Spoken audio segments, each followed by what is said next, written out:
Good morning friends. अहिले friends बिहानको 7 बज्न लाग्छ अनि अब हामी मसुरो गोड्न जाने यो खेतमा। अब म चिया खाएर एकछिन खेततिर जान्छु।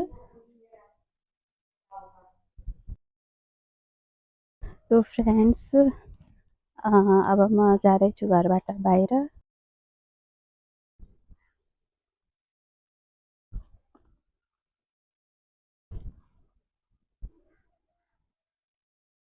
हेर्नुहोस् फ्रेन्ड्स, बल्ल सुरज निस्किँदैछ।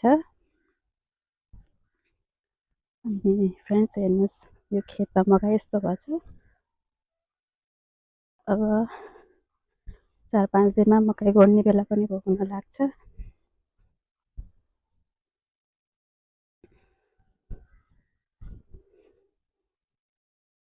फ्रेन्ड्स, हामी पुगिसक्यौँ। फ्रेन्ड्स, अब हेर्न सक्नुहुन्छ यो के भन्छ, यहाँ मसुरो छ। फ्रेन्ड्स, यता हामीले हिजो गोडिसकेको अनि उता अझ अलिकति छ अनि यता छ। फ्रेन्ड्स हेर्न सक्नुहुन्छ कति असिलो छ। यहाँ कस्तो काँडा छ हेर्न सक्नुहुन्छ। यहाँ हेर्नु यस्तो काँडा छ। अब यस्तो काँडाको बिचमा अब यो गोड्ने हो हामीले।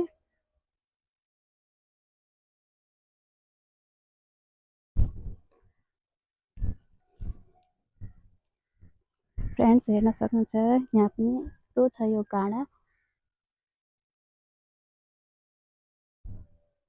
अब यति छ, धेरै छैन।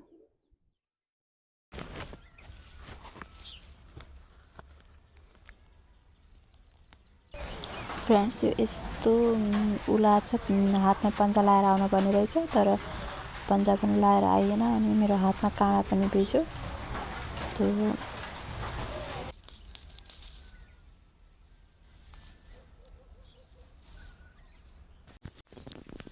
फ्रेन्ड्स हेर्नुहोस् न, यहाँ काम गरिरहेको बेलामा यहाँ भैँसी गोरु लिएर आएर चराउन लाग्छन्। रिस पनि यस्तो उठो कि कमसेकम हुन्छ नि, अहिले काम गरिरहेछन् भनेर अरू नलिएर आएको भए पनि हुन्थ्यो नि।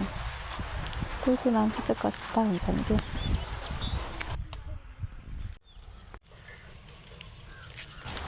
फ्रेन्ड्स, अब हामीले लगभग गोडेर भ्याइसक्यौँ अनि बोरामा राख्यौँ यसरी। अनि अब यसलाई हामीले घर लिएर जाने हो। फ्रेन्ड्स, मेरो आजको ब्लगमा बस यति छ। हामी फेरि भेट हुनेछौँ मेरो नेक्स्ट ब्लगमा।